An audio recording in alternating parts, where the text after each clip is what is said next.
Mundo novo, formas novas. A arte ao redor de 1900. A década de 1900 é o período que se estende desde o ano de 1900 até 1909. Esta década ainda mantém fortes características históricas que a vinculam mais aos fins do século XIX do que propriamente ao século XX. Esta época foi caracterizada por um dos primeiros saltos tecnológicos no campo dos transportes, como o desenvolvimento da aviação e do automóvel. Foi também o início da chamada arte moderna, com os movimentos culturais pós-romantismo. Na arte moderna, vê-se a influência da Revolução Industrial, das máquinas a todo vapor, do aumento das velocidades, do avião, do estudo da mente, entre outros elementos que contribuíram para a mudança, digamos, do pensamento e das atitudes. Mas é claro que não podemos deixar de falar sobre fotografia e cinema, não é?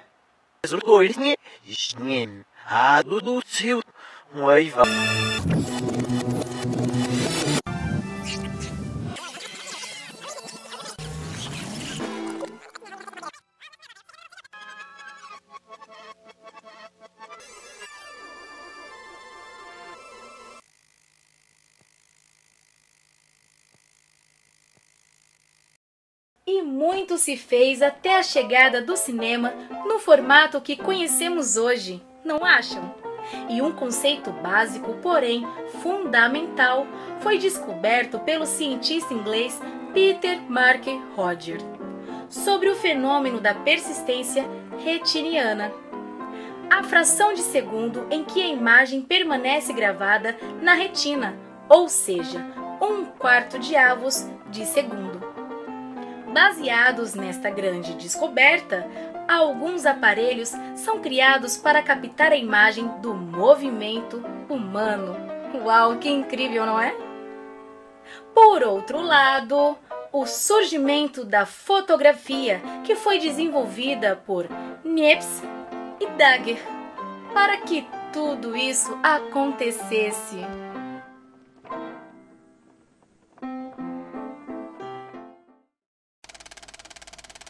Até então, o cinema, que tinha como estética dominante aquela em que planos abertos e contínuos faziam dos filmes verdadeiras peças teatrais projetadas, nas quais os atores ficavam sempre de frente para a plateia.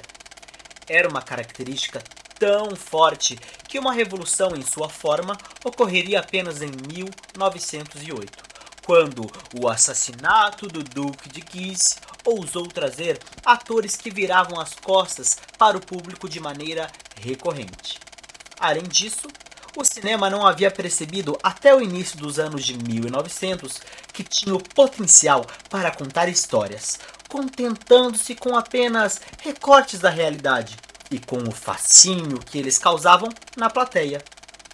Com plateias cansadas das emoções rápidas que seus primeiros filmes estimulavam, os estúdios passaram a pensar em novas experiências que pudessem motivar os desertores a voltar para as salas de projeção.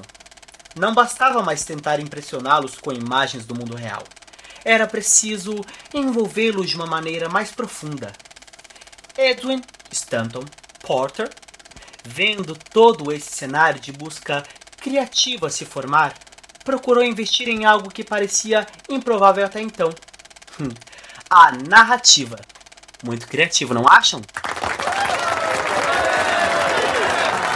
Nascido na Escócia e criado em Connellsville, Filadélfia, ele deixou a escola aos 14 anos e trabalhou em uma variedade de ocupações, principalmente como operador de telégrafo, onde também ganhou um bom conhecimento de eletricidade, que o ajudou no passaporte para o mundo do cinema. Serviu na Marinha Americana como marinheiro de 1893 a 1896 e trabalhou nas oficinas mecânicas da Edison Companhia. Mas não parou por aí não. Ele também trabalhou durante algum tempo no Teatro Eden-Musée, inicialmente como operador e depois como ator. Voltou para a Edison Companhia, onde produziu 2 filmes narrativos: A Vida de um Bombeiro Americano, um filme que dramatiza um caso real do Corpo de Bombeiros. E O Grande Assalto ao Trem. Sendo assim, ele continuou trabalhando para Edison por mais 6 anos e o deixou em 1909 para formar sua própria companhia de produção, a Rex Film Companhia.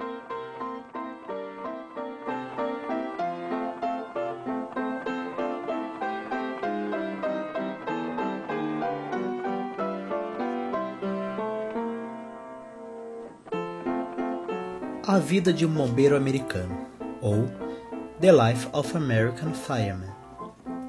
Construir a história de um filme a partir de um material previamente filmado não tinha precedentes.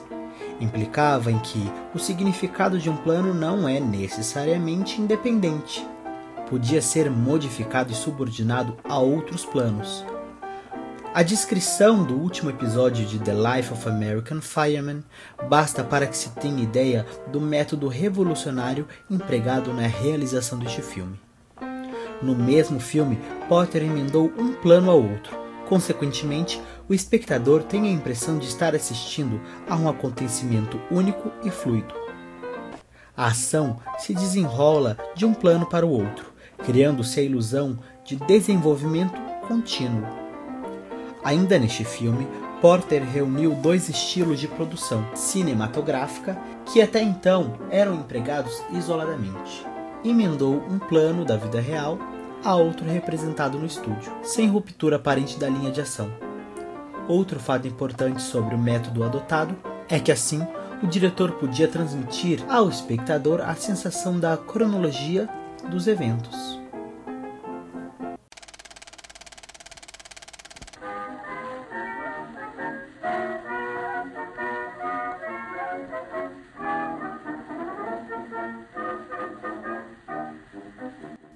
The Great Train Robbery, ou O Grande Assalto ao Trem. Além de ser um dos primeiros exemplos de narrativa realista no cinema, o filme foi inovador em outros aspectos. É o primeiro a ter filmagem em ambientes externos, primeiro a ser filmado em vários locais, primeiro a utilizar bonecos como dublês dos atores e pioneiro na utilização de movimentos de câmera e no uso ainda muito incipiente da montagem paralela. Como segundo filme western da história, estabeleceu alguns paradigmas do gênero, como os tiros que forçam uma pessoa a dançar, as perseguições a cavalo e o tiroteio final. Com apenas 12 minutos de duração, é um dos grandes marcos do cinema. Em 1929, Edwin Stanton Porter foi à falência na quebra da Wall Street e morreu completamente esquecido no ano de 1941. Porter tornou-se uma figura enigmática da história do cinema.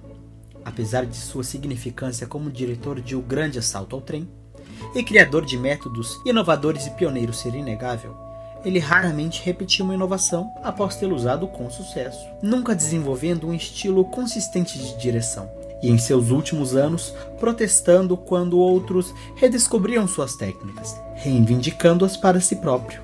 Foi um homem modesto, calmo e cuidadoso, que se sentia desconfortável trabalhando com grandes estrelas que passou a dirigir a partir de 1912.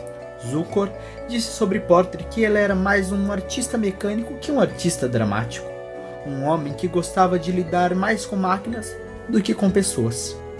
Em pouco mais de 15 anos de carreira e cerca de 303 filmes produzidos, dentre os quais muitos eram de propriedade do estúdio de Thomas Edison, Porter se estabeleceria como cineasta e empreendedor, tendo dirigido obras essenciais para a história do cinema e criando recursos narrativos que mudariam para sempre a forma de se fazer filmes. Entramos em contato com Chuck Malland, professor de cinema na Universidade do Tennessee, Estados Unidos, que, questionado sobre a importância de Porter para o cinema atual, nos respondeu: "Eu acho que Edwin Porter foi uma figura-chave no desenvolvimento do cinema narrativo nos Estados Unidos. 3 de seus filmes, A Vida de um Bombeiro Americano, O Grande Assalto ao Trem e O Cleptomaníaco, são filmes importantes.